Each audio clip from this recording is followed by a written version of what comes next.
Welcome to the Women of Water Get Real virtual summit, where we talk about why and where we are losing women from the water career pipeline, how to stop those leaks, and how to bring women back. Women who have stepped away, women perhaps have taken a break in their career. How do we get them back? How do we have women at all levels and not just cram more young women in at the front of the pipeline? And we have with us today, very excited to have Camille Hannans. Welcome, Camille, from Georgia Aquarium, Vice President of Human Relations, only Black Vice President in the organization, has been with the aquarium, almost 20 years now? Almost. Sometimes it feels like yesterday, and others it feels like 30. So absolutely, it's been 18.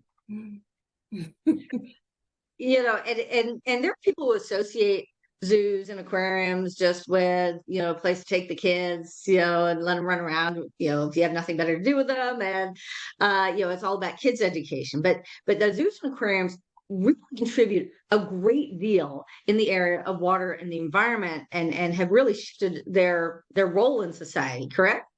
That's correct. We have a mission, right? We feel like it's our charge to educate the public and thus inform individual advocacy. It's our job as career scientists to provide, stewards. How do we save the world's ocean? What do we do? What kind of research can we spawn? So research and conservation is a huge focus of aquariums. We have a whole branch that's getting into policy and shaping policy around sustainability. Sustainability in fisheries, for instance, sustainability in what purveyors select for menus. So there's huge ripples that zoos and aquariums are finding that they have space as well as leadership and knowledge to be able to impact. And I know some of the people in the the online coaching space and whatnot, and personal development space and everything, about let's just say there have been changes particularly in the aquarium space, especially when you're dealing with cetaceans, dealing with intelligent, whales and dolphins, and should they be locked up and all this kind of stuff, and the care, the understanding of how to care for animals in aquariums and zoos has drastically changed. Yeah, I know this isn't your particular. You're in the human resources, not resource. But yeah, we support those scientists, right? They didn't get into these fields to be anything other than the best caretakers that they can, and to produce as much science as they can. And they're finding out that a lot of the science that's coming out of the daily care of these animals actually has further down the line impacts to human care. How to test medicines on humans, what medications will actually work on humans. The association between the health of tributaries to human life. Monitoring ecosystems to know, when it will start impacting our own communities, especially those communities where Black and brown people live.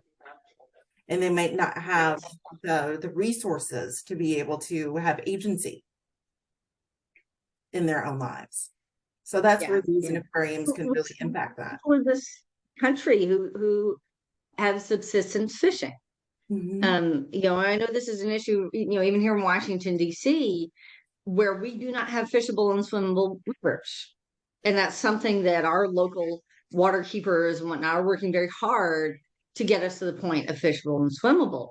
But we have Hispanic populations in the city that are fishing in the river and eating fish that is probably not good to eat, and making sure that we have the right signage and all of that when we have pollution problems, because it's not always visible. You can't always tell just by looking at the water. Oh yeah, that stream looks really nice. I think I'll fish there. Right?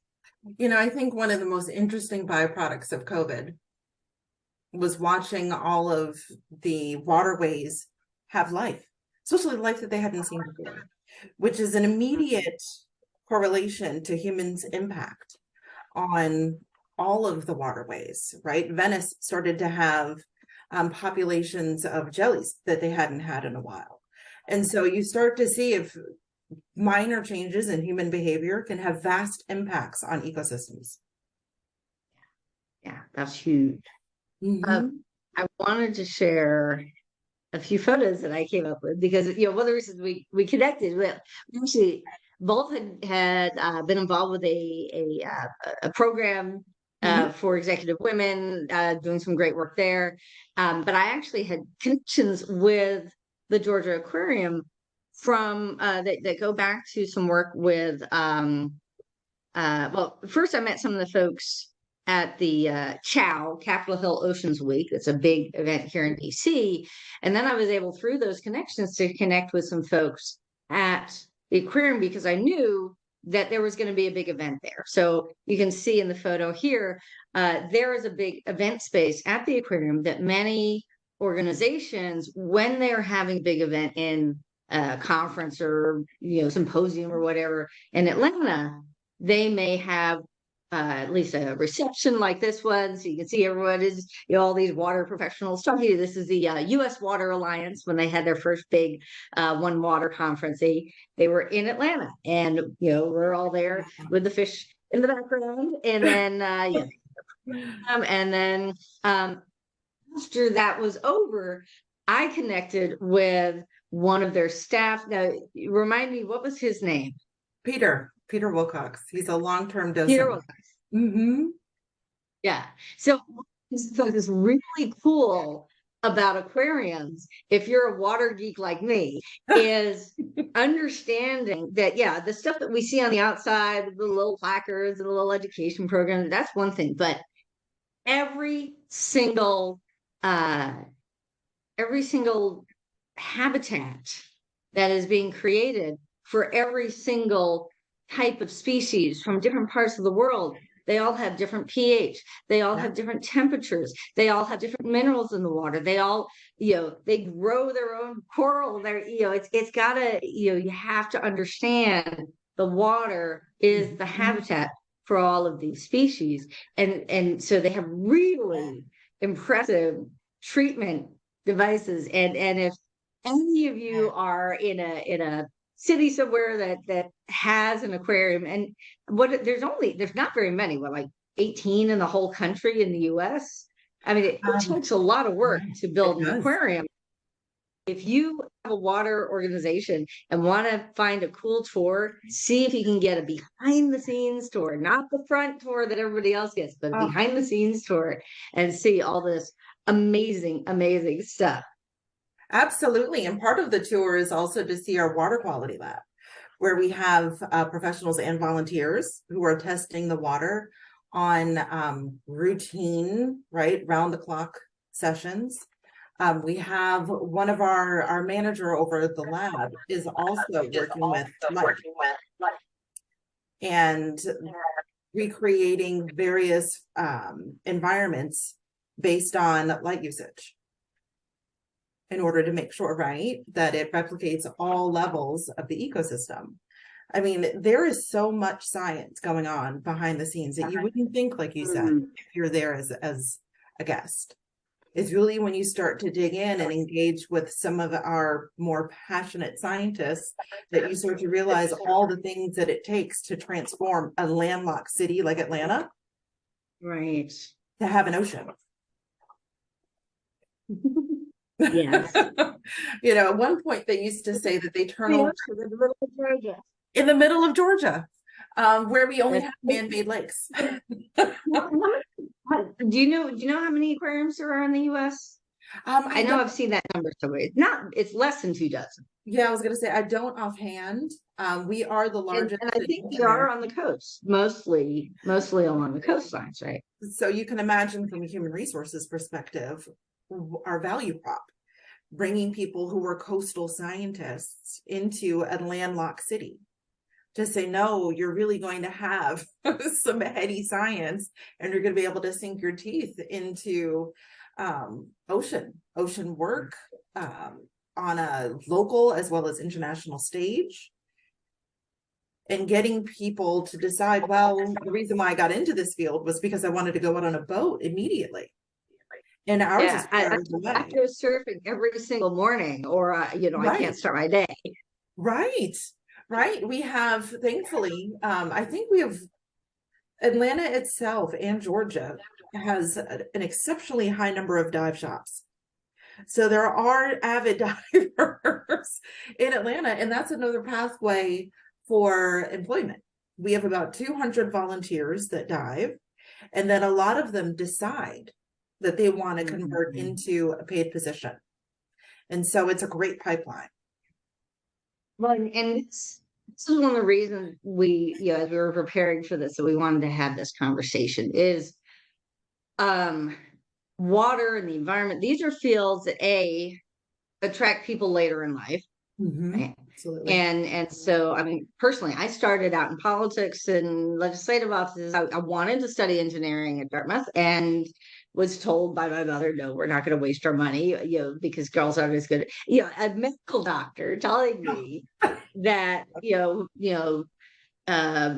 women studies show that women aren't as good at science. These studies make a difference, right? They affect people's decisions. So when studies come out and say, well, women aren't as good as, they don't do as well in these fields, they shouldn't even bother, right? And so I was a government major, and I was working on water and environmental policy, and then I wanted to do something more tangible.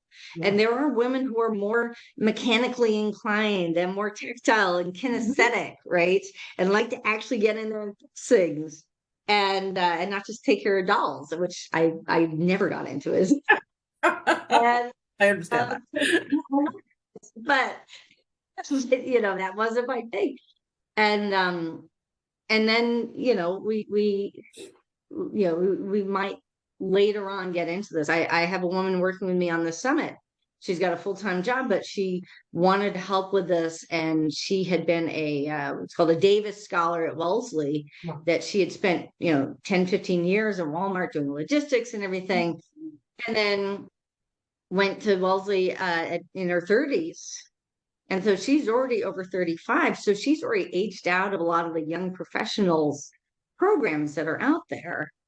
So it's been really hard for her to get people to think about hiring her, because they think about hiring young professionals, rising professionals, recent graduates and all that. And how can volunteering be a way to get the experience as an older professional who wants to get into a profession, or to change profession, or to return to work after a career break?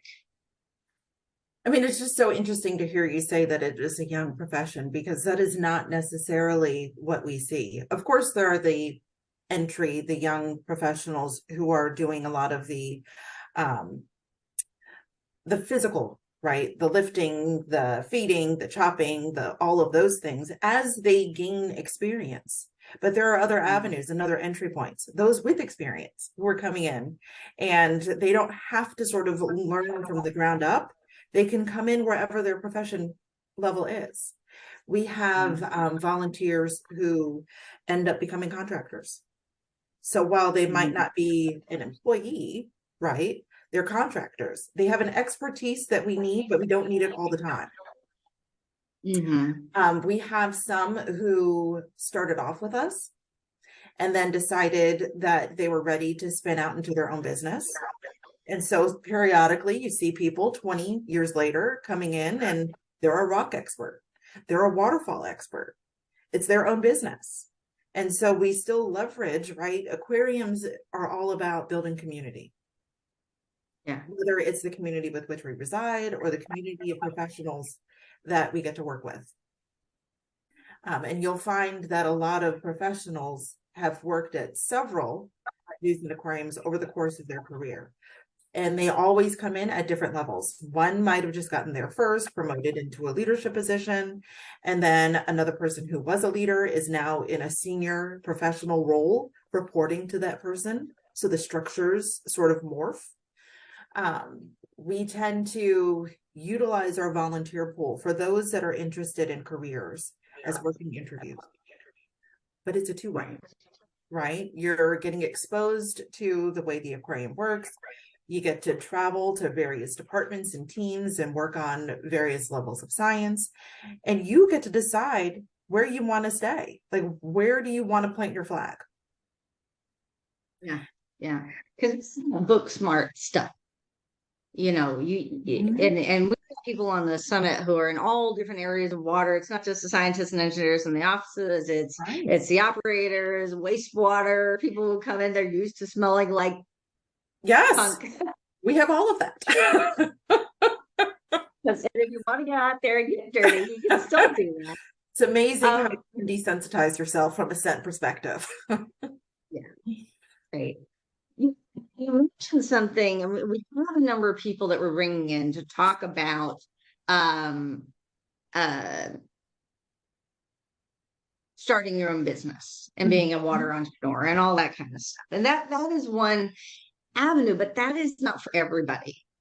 And we had another interview, Rita Schmidt-Subman, who used to be head of the Water Environment Federation, Water Education Foundation in California, who talked about, you know, a lot of, you know, with a lot of women in that organization, who talked about how much insurance rates increase when women get older. And that, you know, especially with smaller organizations and nonprofits and whatnot, that, you know, there's kind of this assumption that women can go off and have their little, you know, their little boutique business because they have their husband's insurance. And we do live in a country where insurance is health insurance. Your ability to take care of yourself and your health is tied to employment. And so contracting may not be the option for someone who has those needs, right? Yeah, and it's so unfortunate that that's sort of the tide. I've always felt like, and this is an aside, but I've always felt like if you unleash preventative care, then we'll have so many opportunities for impacting and changing society, right? A lot of people who are your tinkerers and your entrepreneurs at heart don't feel like they have the time or the freedom to be able to do that. So you're sort of limiting the capacity of, right, Western society because we're tied to these things. Right. And that's so Right. unfortunate.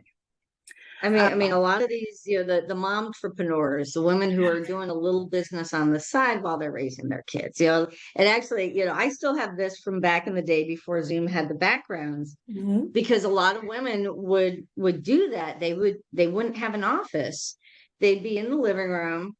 And the kids, you know, if they open this up, you would see, you know, kids in the background watching TV. They've got their little earbuds in. They've got toys. That's all over the place. But they are in their little cocoon. It's just us on our little atmosphere, right? Multifunctional. Yes, yeah. And you know, so it's been really, it's really interesting to me right now, and we see so many women who, you know, the internet based programs and opportunities to run a business, whether it's a business as a, you know, waterfall expert that you can run from home. You don't need a business anymore to have a business. You can have a computer, right? You can meet with clients on a computer. You can, you know, conduct meetings on a computer. You can do all sorts of things. I think COVID really opened that up. You can work from home. You can work remotely and just show up at the meetings when you need to be there. And so COVID really opened up some possibilities.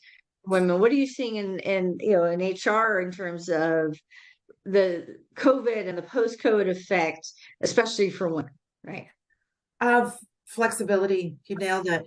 Prior to COVID, we had very strict policies and procedures around who, when, where, what level of the organization could work from home. And then we weren't given that opportunity when COVID. It was like everyone went home on a Friday and you had to figure out operations Saturday because we're 365. We have blown up that model. And if you're not directly working hands-on with the animals or the other animals called our guests, the human element. There is flexibility in that, right? A lot of our researchers, they'll work from home as a way to sort of, right, create this cocoon where they can crack out presentations and proposals and finalize things, whether they're in a virtual conference or not. That's also about personal life flexibility that you wouldn't typically have at zoos and aquariums, because we are a very hands-on type of field. You have to be on site. All of the things are on site, whether it's the animals or the materials or whatever it is that you're working on. And COVID caused us to sort of blow that up. And as a result, I think it's more of an attractive field for people who have life going on. Whether you're, as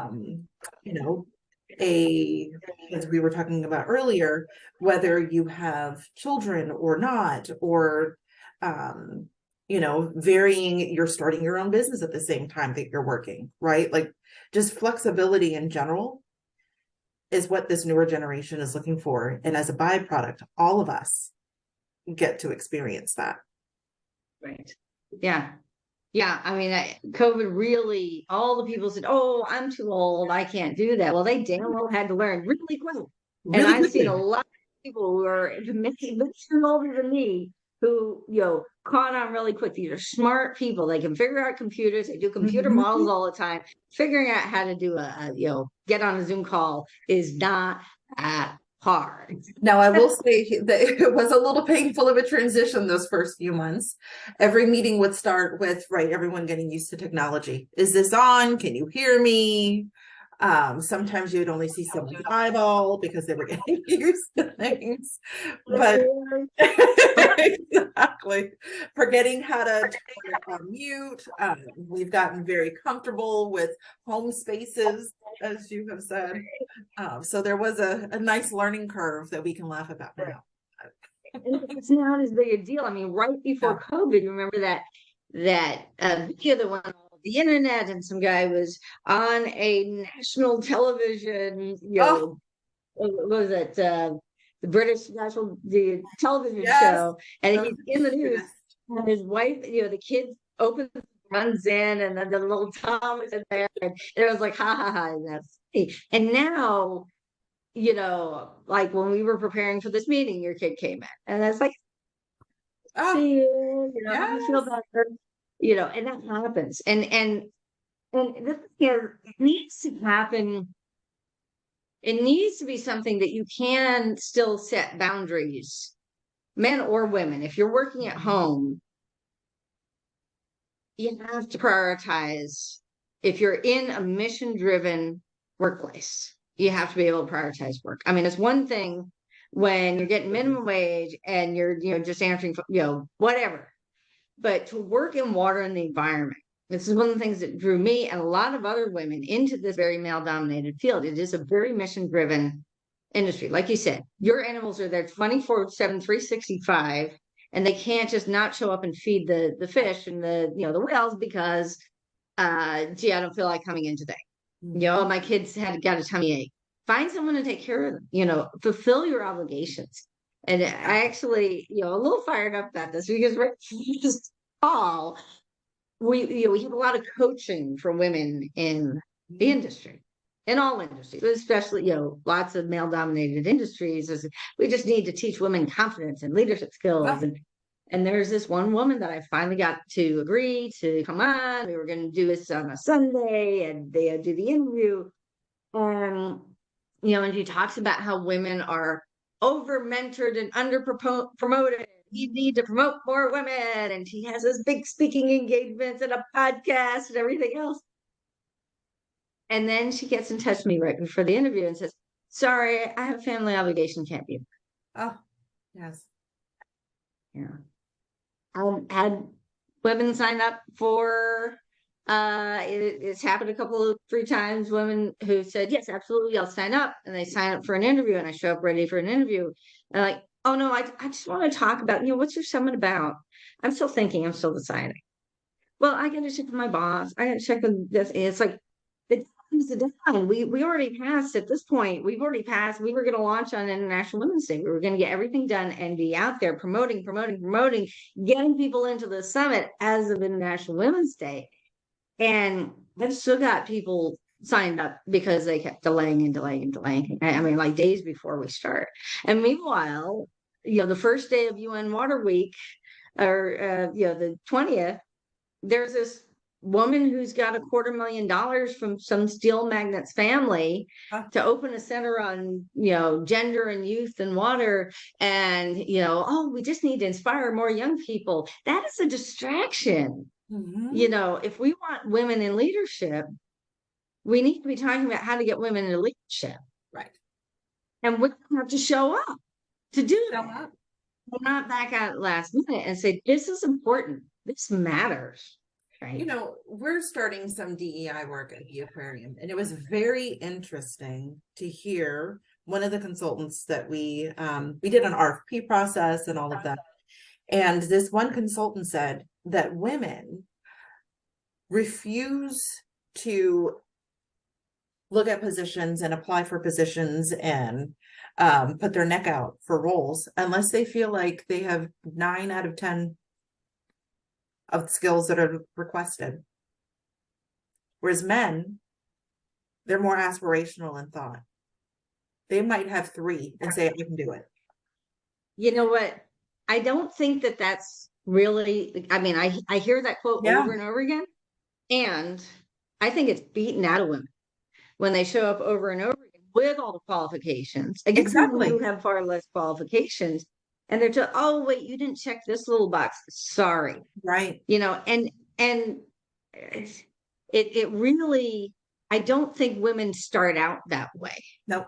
Young girls start out with at least as much confidence as the boys. And that's a conditioning that comes up when we are told over, like, I have 5 degrees from 5 fields. I finally stopped getting degrees because every time I wanted to do something, I mean, part of it is I am a person who's motivated by mastery, right? You have, if you've heard of Daniel Pink and some others talk about the different motivations, you've got your who people who are motivated by connection. You've got your what people who are motivated by, or why people are motivated by purpose, how people are motivated by mastery, and what people are promoted, autonomy.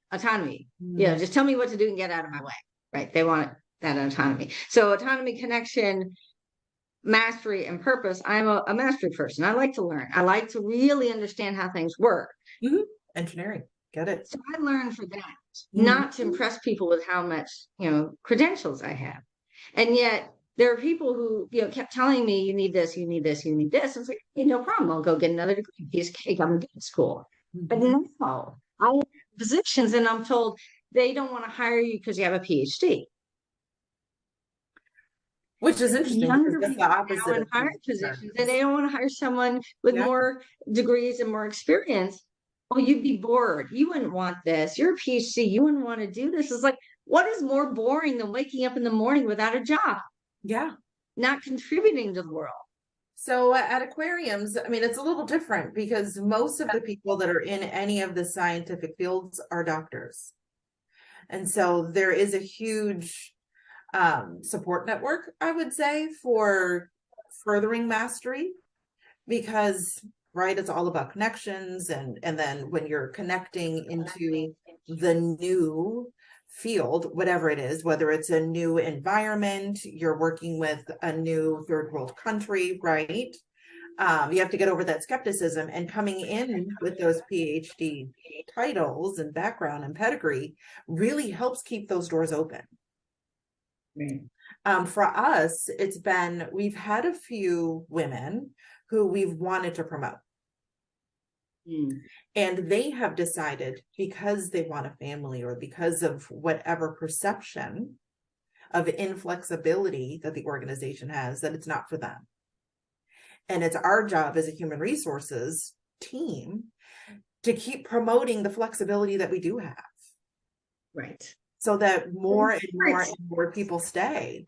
One thing real quick. Not just at the HR level, but the hiring managers actually okay it. I mean, I was at a huge corporation that's opened up this big, water center, and the woman who was running it was pregnant, and she starts going off about how her boss didn't want her to take maternity leave. And as an organization, they've got all the stuff like. And talk about inclusivity. We extended a policy where we changed it from maternity leave to parental leave, whether you're the birthing parent or not.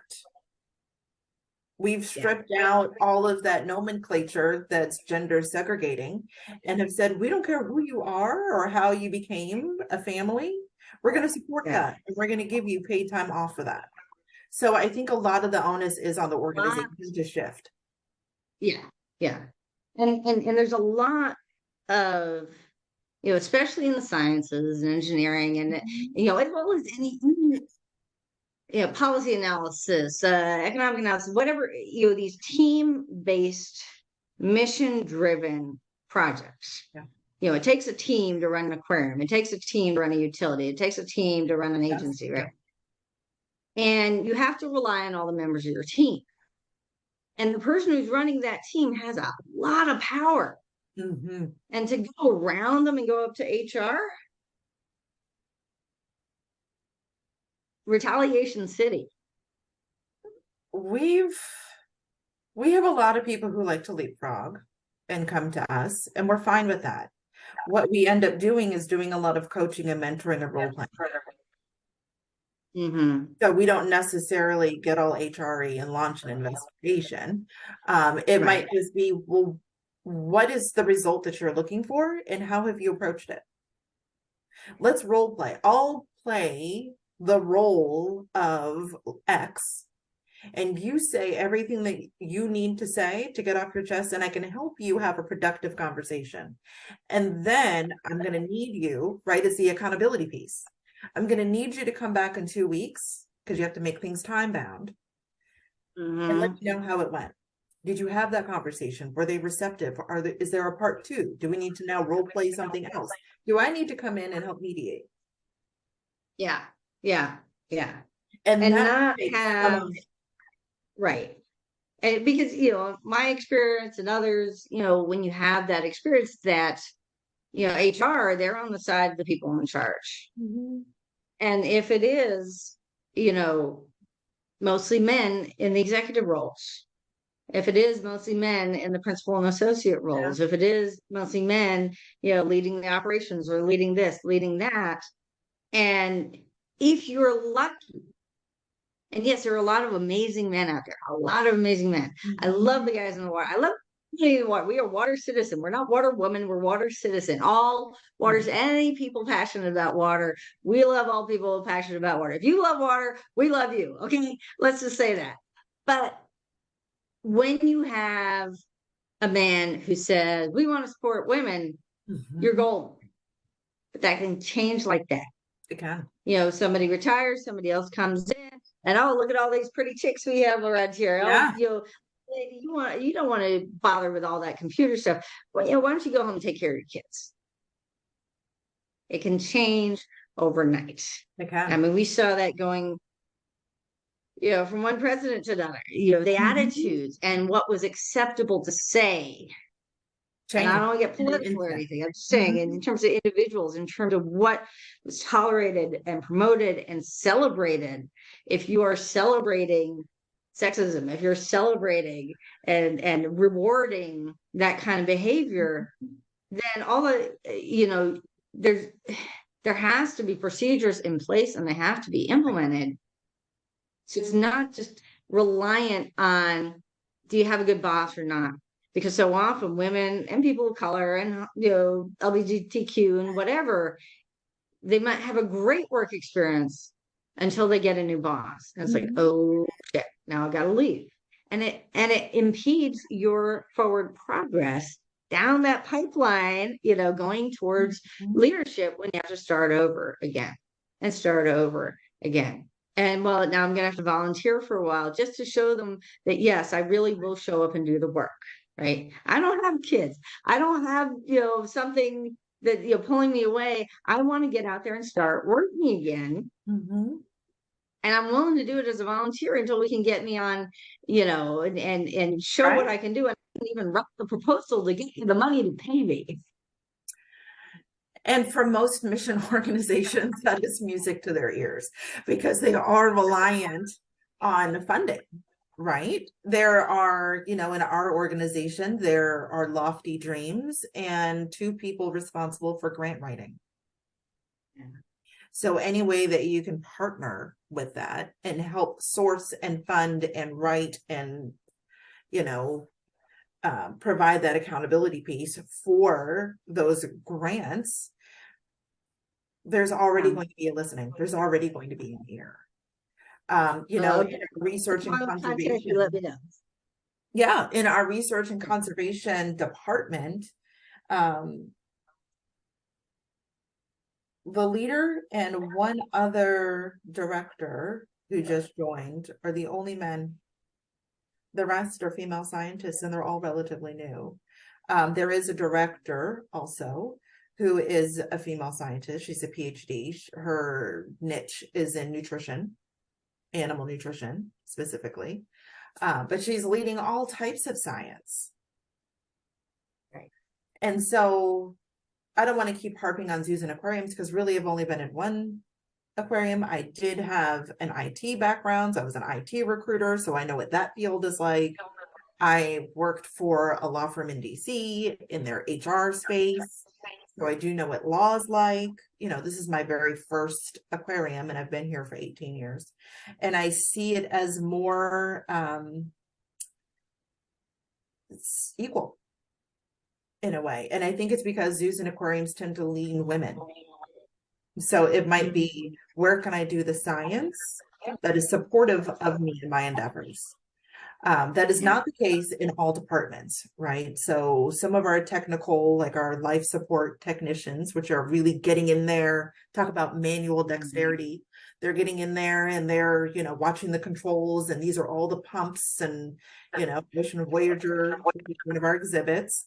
If that has an alert, they're all running out there with their tools. It has been a conversation for human resources to speak with those leaders and say, this is a traditionally male dominated department. We need to start thinking about diversity. We need to start thinking about where you're getting your people, and we need to start tapping into other resources to ensure that your candidate pool is as diverse as possible, so that you see that there are other people besides who you traditionally see that are interested in the mechanics behind the aquarium. And now we have women, but it took time and it took a conversation. And we have had changeover at the top. And it's been a constant conversation that we have had as new people have come in to make sure that they do the agreement. Yeah. And the agreement is we are going to be as diverse and supportive as possible. Now, I am sure that is not everywhere, and I don't want to talk about this pie in the sky because that is not everybody's experience. Like I said, IT is not there yet. Yeah. Well, talking about IT, and I mean, so right now you guys are watching a summit, right? The experience that you have is you get an email in your inbox that says, hey, your next speaker is starting in an hour. We got a little text in there. It says, oh my God, Camille Hannans, she's so amazing. And she's going to be talking about this tonight. This is really cool. You go to the site, you show up on time, it automatically starts playing. You're getting into the conversation. I hope you're typing below and sharing what you're getting out of this. We're gonna get to you. We're gonna be able to go back to that site. We're gonna answer your questions and comments. Camille might on their live. I don't know. I don't even know what time I'm gonna put everyone in, so we're still getting speakers like backing out and showing up and whatever. But how you set up the system is based on a person. IT isn't just about data and numbers and computers and everything. People program computers.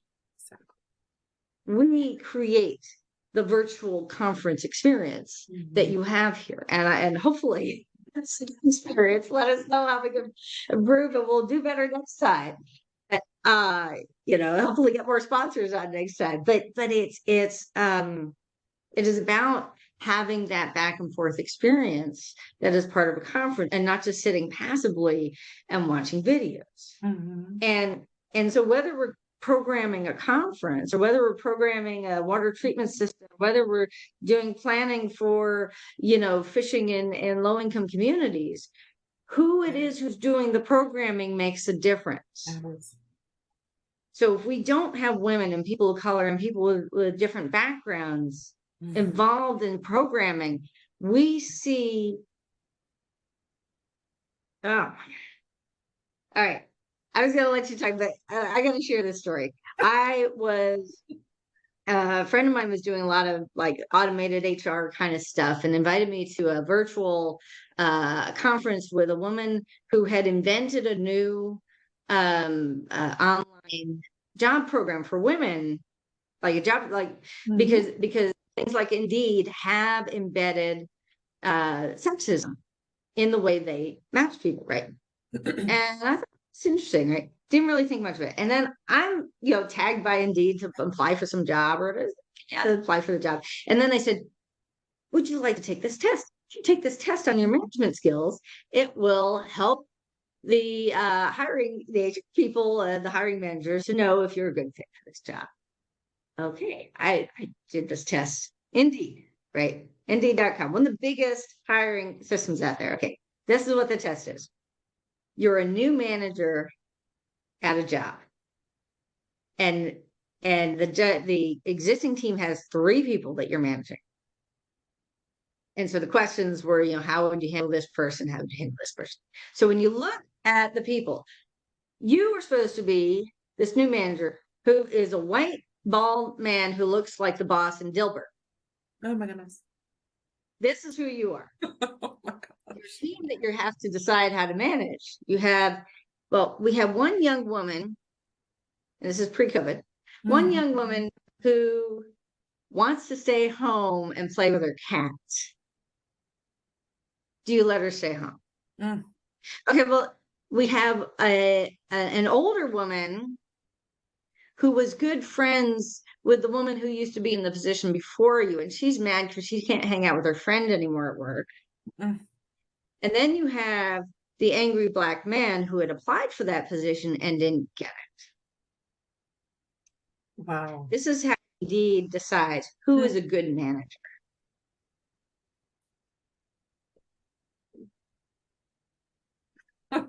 Speechless. It's oozing with stereotypes. Yeah, we need more women to program. Including in the HR programs. We need women to get involved in these types of sorting mechanisms. We need women to create the AI.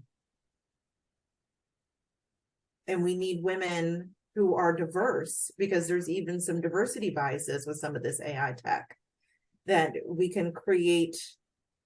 I don't know if we'll ever get to a point where it's utopian, because bias is everywhere. But at least there's more equity and mechanisms like that. That you're getting reaction. That's just horrible. And to be willing to ask the questions as scientists, as engineers, as executives, as programmers.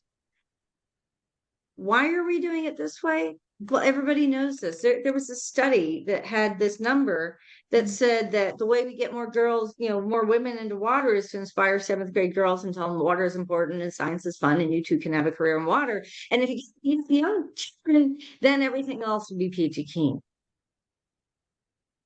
But they've missed the piece where you need to be able to see yourself in the field. So if you're that 7th grader and you're looking, who's doing it? Right. Who's doing it? And are they actually doing the work? Right. How many women who have incredible skills as scientists, as engineers, as analysts of all sorts, show up at the office and they're told, and I was told this flat out, that I was only supposed to do business development. Oh, you're good at proposals. Go do business development. I was told I had to fight for every project I was a part of, or I had to write the proposal and win it myself. It's a large organization, right? I had to fight it was project management. Oh, you're good with people, you're good with the team, go manage the team. Because we had, as you've seen, there's a lot of the science and engineering and other water related fields where you're getting a lot of young women. And then you need these mid-level women to manage them. Go take care of that little women's ghetto of all the little programmers and collecting the data and inputting the data and drafting up the reports so that women can take those reports to the clients. Exactly. They can be the face. Be the face. They can be the decision makers. And then we're supposed to have 40% of the $1 trillion in infrastructure is supposed to go to underserved communities. And who's working on those? Who are making the decisions there? That's why this stuff is important. This stuff matters. It's not that we don't like kids or whatever, that we don't want to work on stuff for kids. Kids are great. We don't want to work on stuff for poor women in other countries with buckets on their head that spend all their day not going to school because they don't have water and sanitation in the home. So we also want to work on supporting the women who are actually in the field and ensuring that we get to those positions that are making the decisions. Right. Because this stuff matters. Well, and it's also about agency, right? You want choice in what you pick up. You want choice in where you spend your energy. Because for some people, that is what they want to do. But you don't want to be forced down a path that's not of interest.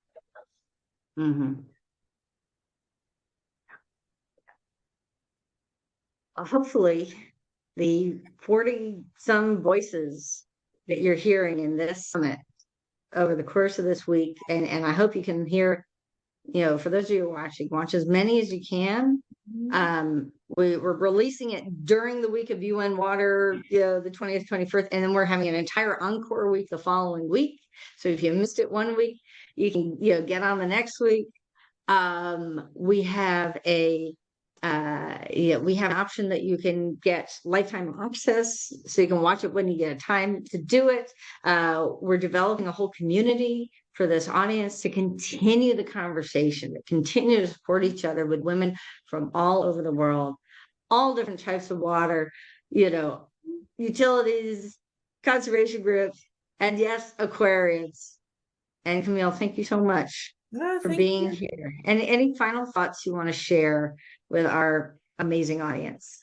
Oh, I find this, as you can tell, hopefully, that I am just as impassioned about this, getting women into STEM fields and staying in STEM fields. Life happens. If you have to leave, come back to STEM fields. But I would also like you to think of some non-traditional and some alternative routes, such as zoos and aquariums. And then think about some pathways in, because what you see when you go into these facilities isn't necessarily the science and all the inner workings and all the interesting ways in which you would be able to make your mark. So if I could open your mind into this industry, I hope I've done that. Beautiful. I think I need to go check into the little aquarium over at the Department of Commerce here in DC. Absolutely. Oh, you're there. I'm a short bus ride away to the National Aquarium. You guys, you have a National Aquarium. We've got the big National Aquarium in Baltimore, but then you get this little one in the basement of the Commerce Building on the National Mall. So go visit your aquariums. Go show some love to the people who are they're 24/7, 365, supporting people, supporting the animals and the human animals that come to visit. And Camille, thank you so much for being here. And for all of you out there, come on back and keep watching. Bye-bye. Bye. Thanks so much for joining us for this extraordinary conversation, one of 45 extraordinary conversations we had as part of the Women of Water Get Real virtual summit, where we explored where and why women are leaking from the water career pipeline, how we can stop those leaks, and even bring women back to water. I hope that you will enjoy all of these amazing interviews. If you don't have a chance to watch all of them during the summit, you have the opportunity to join us with a power pack and get lifetime access to all the videos, as well as an opportunity to join us for 30 days in a brand new community where we will dig even deeper in live facilitated conversations about some of the issues that are facing Women in Water. Look forward to seeing you there. Please join us at watercitizen.org/women, watercitizen.org/women for more information. See you again soon.